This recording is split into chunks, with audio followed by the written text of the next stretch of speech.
Guys, कैसे हैं आप सब लोग। स्वर्ड किंग के एपिसोड 10 के साथ हाजिर हो। तो लास्ट एपिसोड के एंड पे हमने देखा था लिटिल ज़ाओबाई और हाउटियान दोनों ही क्लिफ के ऊपर से नीचे जंप लगा देते हैं। तो वो दोनों जंप लगाने के बाद एक बेल के साथ लटका नीचे की तरफ उतरते हैं। वहीं पर एक झरना होता है। ज़ाओबाई भागता हुआ आगे अपनी मास्टर के पास चला जाता है। जैसे ही उसके पीछे हाउटियान भी आगे बढ़ता है तो वहाँ पर उसे पता चलता है कि यहाँ पर एक बड़ी सी फॉर्मेशन है और वो दोनों एक केव के अंदर होते हैं। वहीं पर सामने उसकी मास्टर बैठी होती है। हाउटियान उसकी तरफ देखता है तो उसे लगता है कि शायद ये कोई बुड्ढी मास्टर है जिसने ज़ाओबाई को लिखना सिखाया है। हाउटियान जल्दी से आगे जाता है और उसके सामने झुकते हुए कहता है, मुझे ज़ाओबाई यहाँ पर लेकर आया है। मुझे लगता है कि आप ज़ाओबाई की मास्टर हैं। ज़ाओबाई की मास्टर जो कि दूसरी तरफ अपना चेहरा घुमाकर बैठी होती है, वो छोटे मंकी से कहती है, मुझे लगता है कि तुम इस लड़के को मेरे लिए लेकर आए हो ताकि ये मेरी हेल्प कर सके। फिर साथ ही वो उसे कहती है, लिटिल मंकी तुमने बिल्कुल ठीक फैसला किया है। तुम जिसको भी यहाँ पर लेकर आए हो ये लड़का काफी स्ट्रॉन्ग है। फैंग हाउटियान जैसे उसकी आवाज सुनता है वो काफी ज्यादा हैरान हो जाता है क्योंकि वो आवाज किसी बुड्ढी मास्टर की नहीं बल्कि एक लड़की की होती है। और जब वो अपना चेहरा उठाकर सामने की तरफ देखता है तो वो मास्टर से कहती है, तुम्हारा नाम क्या है। ज़ाओबाई उसकी तरफ देखते ही बहुत ज्यादा चौंक जाता है क्योंकि वो एक बहुत ही खूबसूरत सी 16-17 साल की लड़की होती है। हाउटियान कहता है, ये तो किसी भी एंगल से एक बुड्ढी मास्टर नहीं लगती। मुझे तो लगा था ज़ाओबाई की मास्टर एक बहुत ही बुड्ढी और ओल्ड एज की औरत होगी, लेकिन ये तो एक बहुत ही प्यारी सी लड़की है। इसकी उम्र 16-17 साल से ज्यादा नहीं होगी। लेकिन इस लड़के के चेहरे के एक्सप्रेशंस को देखकर मुझे लगता है कि शायद ये लड़की बीमार है क्योंकि इसके चेहरे का रंग उड़ा हुआ है। ऊपर से इसके चेहरे के एक्सप्रेशन भी बिल्कुल ऐसे ही हैं। और साथ ही हाउटियान उसके चेहरे की तरफ देखकर साथ साथ शर्मा रहा होता है क्योंकि वो काफी ज्यादा खूबसूरत होती है। वो लड़की भी उसकी तरफ देखती है और कहती है, तुम मुझे मेरी तरफ किस तरह घूर घूर कर देख रहे हो, लगता है कि तुम मेरे ऊपर लाइन मारने की कोशिश कर रहे हो। फिर साथ ही वो चलाकर उसे कहती है, अगर ज़ाओबाई यहाँ पर तुम्हें लेकर नहीं आया होता तो मैंने अब तक तुम्हें मार दिया होता। तुम बहुत ही ठरकी किस्म के लड़के हो।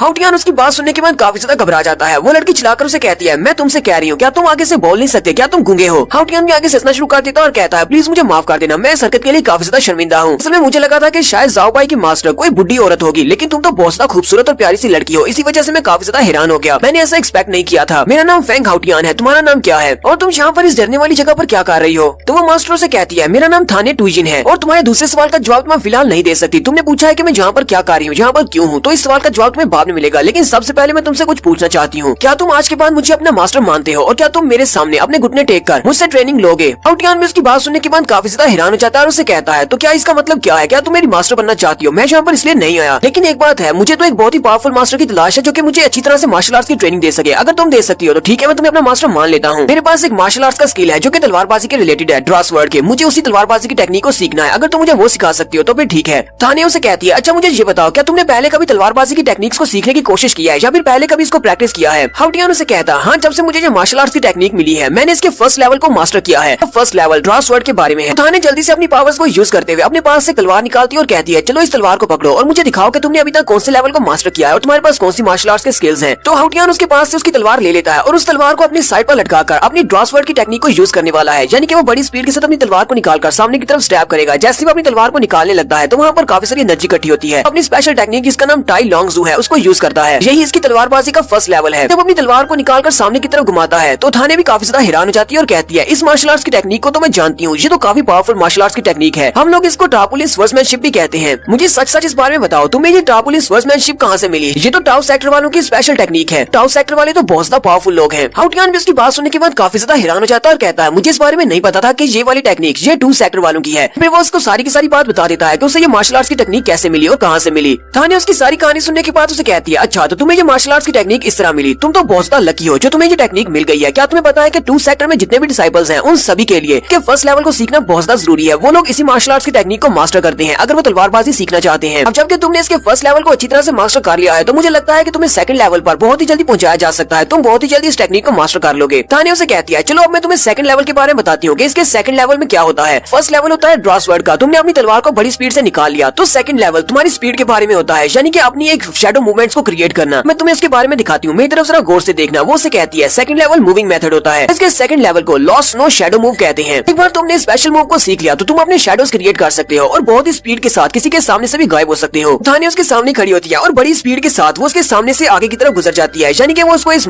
स्टेप के बारे में सिखा रही है जैसा कि फ्लैश स्टेप विंग के पास है। बिल्कुल वैसे ही इस तरह का एक फ्लैश स्टेप है, ये इसको सिखाने की कोशिश कर रही है। इस तरह वो अपने डबल गैंगर्स क्रिएट करेगी। जितनी ज्यादा स्पीड के साथ उसके सामने से मूव करेगी उतनी तेजी के साथ उसके सामने उतने ज्यादा शैडोज बनेंगे। उसके सामने वाले ओपोनेंट को कुछ भी समझ नहीं आएगी कि वो कहाँ पर चला गया। तानिया उसे कहती है, इससे ना सिर्फ तुम्हारी स्ट्रेंथ इंक्रीज होगी बल्कि भागने के मौके भी तुम्हारे पास बढ़ जाएंगे। तुम्हें बस अपनी लोकेशंस को चेंज करना है एक जगह से दूसरी जगह पर, लेकिन तुम्हारी स्पीड ज्यादा होनी चाहिए। यहीं पर वो उसके सामने अपने बहुत सारे शैडोज को क्रिएट कर देती है। हालांकि वो सारे शैडोज नहीं है, वो बहुत ही स्पीड के साथ गुजर रही है। इसी वजह से सामने वाले को लग रहा है कि इतनी ज्यादा शैडोज हैं। हाउटियान भी उसकी सारी टीचिंग्स को देखने के बाद वहीं पर अपनी पावर्स को रिलीज करता है और सेकंड लेवल को मास्टर करने की कोशिश करता है। वो जैसे वहाँ पर उसको प्रैक्टिस करने लगता है तो उसकी बॉडी से काफी सारी की पावर निकल रही होती है। अपने उसी मूव को यूज करते करते वो साथ में अपने फर्स्ट लेवल को भी प्रैक्टिस कर रहा है ताकि तलवारबाजी की प्रैक्टिस भी उसके पास होनी चाहिए। भी उसके पास ही खड़ी होती है, वो उसको सारी तलवारबाजी की टेक्निक सिखा रही है। हाउटियान की कल्टीवेशन काफी ज्यादा अच्छी है। वो उसकी तरफ देखती है और कहती है ये लड़का तो वाकई में एक जीनियस है। मुझे इस टेक्निक को मास्टर करने में पूरे 19 घंटे लगे थे, लेकिन इसने सिर्फ 11 घंटों में इस टेक्निक को मास्टर कर लिया है। थाने कहती है मेरे फादर ने एक बार मुझसे कहा था कि मुझे एक ऐसे बंदे को ढूंढना है जो कि एक जीरान सॉक्सन जोंगजिन हो। शायद कोई चाइनीज नेम है, किसी कबीले का नेम हो सकता है या फिर किसी बंदे का नेम हो सकता है। थाने कहती है मेरे फादर ने कहा था कि मुझे इसको ढूंढना है। मुझे लगता है कि मैंने उस जीरान को ढूंढ लिया है। वो अपने सामने देख रही होती है हाउटियान की तरफ। हाउटियान वहीं पर उस टेक्निक को मास्टर करते करते अपने हाथ पे हाथ रखता है और वहीं पर कल्टीवेट करने की स्टेज में बैठ जाता है। पर बैठे बैठे वो अपने आप को लेवल अप कर लेता है। ये देखकर थाने और भी ज्यादा हैरान हो जाती है और कहती है इस लड़के ने यहीं पर इस टेक्निक को मास्टर करने के दौरान ही अपने आप को लेवल अप कर लिया। थाने कहती है फादर मैं बहुत ही जल्दी इसको लेकर आ रही हूँ आपसे मिलवाने के लिए, क्योंकि आप एक जीरान से मिलना चाहते थे। लेकिन थाने अभी फिलहाल के लिए अपने फादर के पास वापस नहीं जा सकती क्योंकि उसकी सोल लॉस्ट हो चुकी है। उसकी सोल काफी ज्यादा जख्मी है और वो अपनी रियल बॉडी को ज्यादा देर तक सस्टेन नहीं कर सकती। वो कहती है एक बार मेरी बॉडी रिकवर हो जाए उसके बाद मैं इस लड़की को लेकर आपके पास आऊंगी।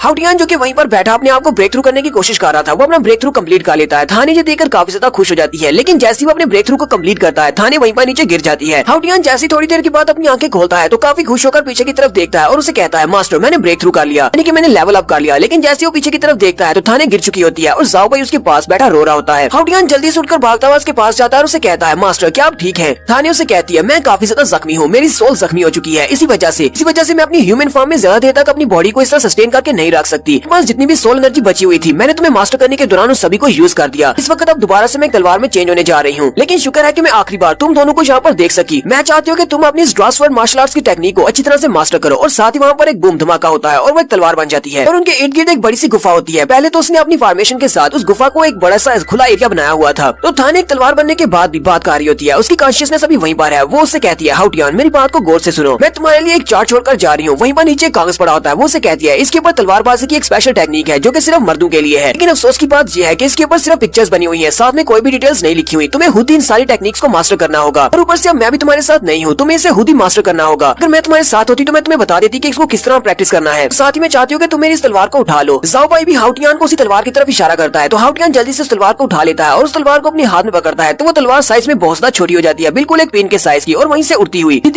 हाउटियान के कान के अंदर पिन हो जाती है, जैसे कि किसी ने कान के अंदर टैपेस लगाया हो। मैंने उसे कहती है मैं तुम्हारे कान के अंदर पिन रहूंगी, जब भी तुम्हें मेरी जरूरत पड़ेगी तब तुम इसको यहाँ से निकाल सकते हो। लेकिन फिलहाल के लिए तुम मुझे इस तरह तलवार के तौर पर भी यूज नहीं कर पाओगे क्योंकि मेरे पास जो सोल एनर्जी थी वो काफी ज्यादा वीक हो चुकी है। मैं चाहती हूँ कि पहले तुम मेरे लिए एक फ्लावर को ढूंढो जिससे मैं अपनी सोल एनर्जी को रिकवर कर सकूं। वो एक ब्लू कलर का सोल फ्लावर है। एक बार तुमने मेरी हेल्प कर दी मेरी सोल को रिकवर करने में, तो उसके बाद मैं तुम्हें तलवारबाजी की सेकंड टेक्निक के बारे में बताऊंगी। इसके अलावा मैं तुम्हें काफी सारी मार्शल आर्ट्स की टेक्निक्स भी सिखाऊंगी। हाउटियान उसकी बात सुनने के बाद उसे बात करने की कोशिश करता है, लेकिन वो आगे से उसे कोई भी जवाब नहीं देती क्योंकि उसकी एनर्जी बहुत ज्यादा वीक हो चुकी है। हाउटियान उसे कहता है मास्टर थाने तुम्हें परेशान होने की जरूरत नहीं है, जैसा कि तुमने कहा है कि मैं तुम्हारे लिए उस नीले रंग के फ्लावर को जरूर ढूंढूंगा ताकि तुम्हारी सोल को रिकवर किया जा सके। हम दोनों बहुत ही जल्दी अपने इस मिशन को जरूर पूरा करेंगे। जाओ भाई भी इस बात को लेकर काफी ज्यादा डिटरमिन्ड होता है। वो दोनों इस बात का फैसला कर चुके हैं कि उन्हें एक ब्लू कलर के फ्लावर को ढूंढना है ताकि मास्टर थाने की सोल को रिकवर किया जा सके। और यहीं पर हम लोग अपनी एपिसोड 10 का एंड करेंगे। एपिसोड की एक्सप्लेनेशन अच्छी लगी हो तो कमेंट करके जरूर बताइएगा। चैनल को सब्सक्राइब कर दे, वीडियो को लाइक और शेयर कर दे। शुक्रिया।